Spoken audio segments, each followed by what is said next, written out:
Troubling signs with consumers, credit card balances reaching an unprecedented level. What's the latest and how do you get out from that hole? I've got that and more coming up.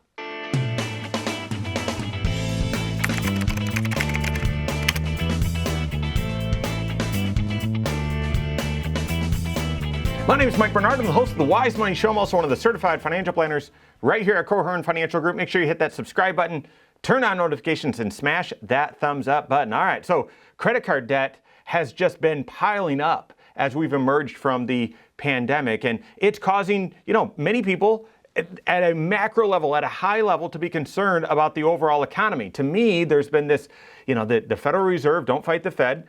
It has been trying to slow down inflation, trying to stop inflation, even though they got a very, very, very, very, very late start on it. And so as they're trying to slow things down, is it possible they push the economy into recession? Do they break something? And because of the unbelievable labor shortage and big demand, well, we've been able to stave off from a recession thus far, or at least one that checks all the boxes.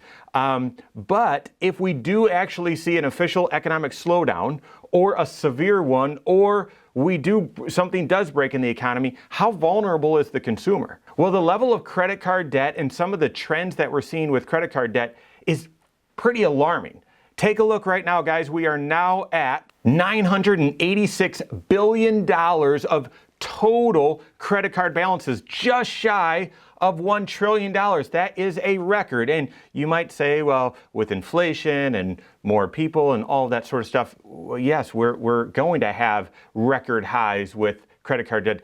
I understand that, but I would hope that it maintains at a manageable level, and we're now hitting all-time highs, and that's alarming. When you combine that $1 trillion with essentially record high interest rates on credit cards, nearly 20%, that is a recipe for a big, big challenge for the consumer, which is 70% of the overall economy and therefore the entire economy.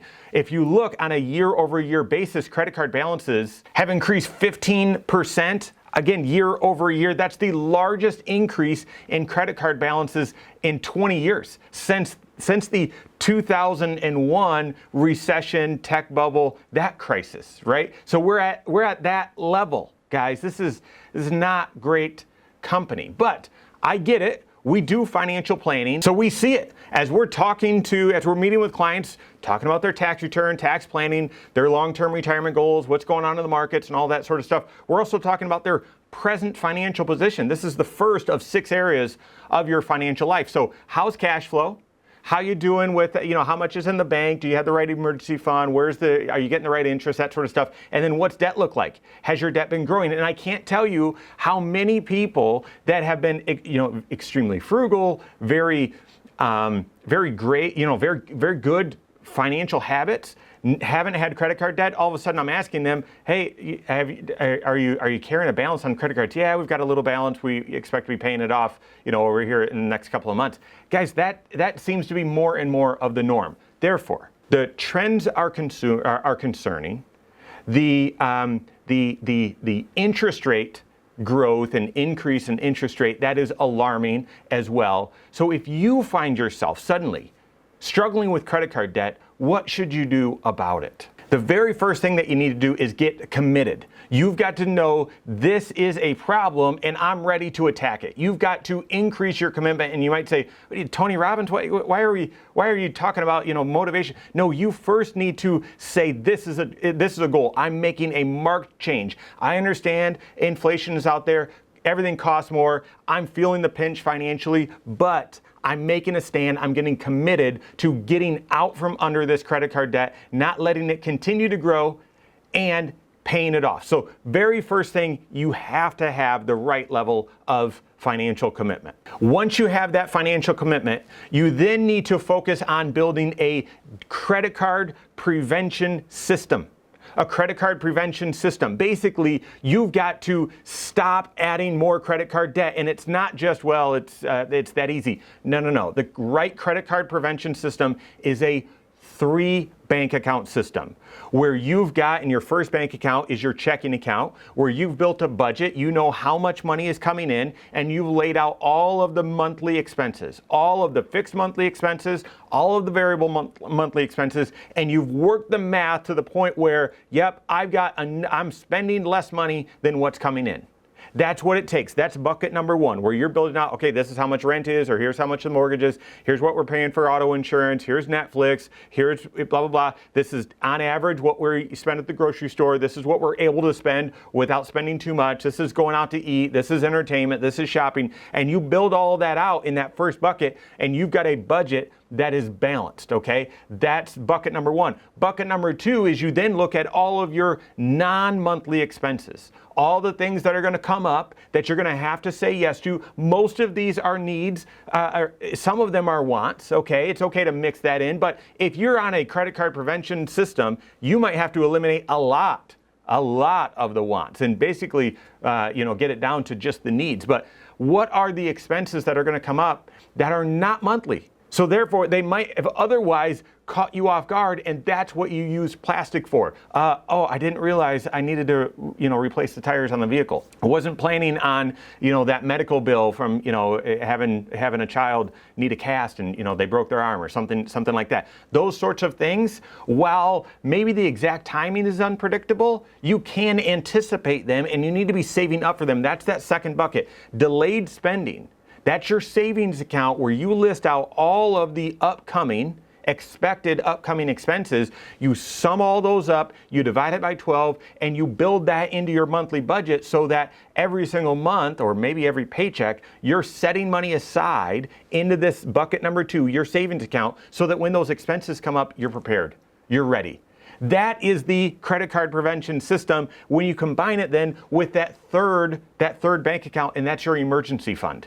That's where you've saved up money in advance so that if something comes up that is unexpected, you've got cash resources there to handle it as opposed to reaching for the credit card. Guys, that's the 3 bank account system. That is the credit card prevention system. If you've got a layout of all the income that's coming in and every monthly expense approximately what it's going to be, and then you've laid out and you're saving up for in advance all of the non-monthly expenses, and then you've saved up in advance for all of the unknown or emergency or out of the blue type expenses, what would you need a credit card for? You're not going to get into credit card debt and have credit card problems if you're working that system. If income all of a sudden shuts off for a long period of time, absolutely. If you have an emergency, an extreme medical emergency and don't have health insurance or whatever, that's going to stretch this system as well. But for the majority, that 3 bank account system, implementing that is the credit card prevention system. Starts with commitment.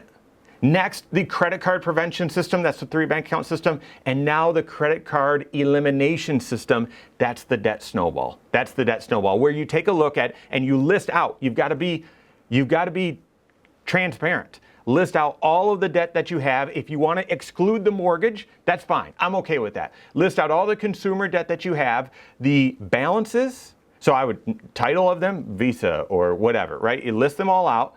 The balance, how much you owe on each, what the interest rate is, and what your minimum monthly payment is. You list all that up and you get your total minimum monthly payment for all of your debt.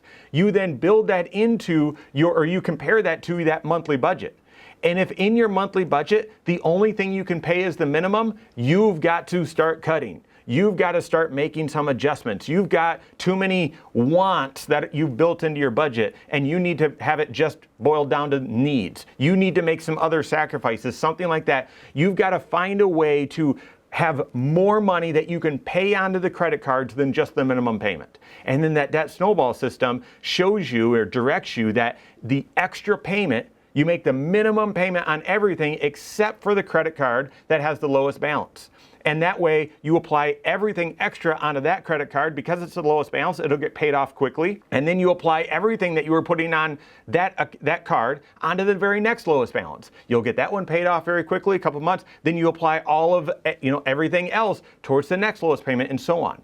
That is that that snowball approach where you can quickly start making progress, clawing yourself out of this credit card debt and get out from under it. Now, mathematically, because I'm a geek, if you start with the highest interest rate, that's actually going to be better for you. But if your highest interest rate credit or debt is also your largest balance, it's going to take you longer to actually get the feeling of some accomplishment and some momentum. And sometimes people struggle with that. So either way, work with your certified financial planner, build out that credit card elimination program as part of your credit card and debt prevention program, as well as having the right level of commitment. Buck the trend of what's going on with credit card debt. It's ballooning, interest rates rising, all that sort of stuff. Work with your certified financial planner on that. If you don't have a CFP on your team, you can contact one on my team. Find us online, Korhorn.com. That's Korhorn with K. WiseMoneyShow.com. You can find us there as well, or send us an email, info@Korhorn.com. All right, there you have it. Go out and take your next wise step in your financial life.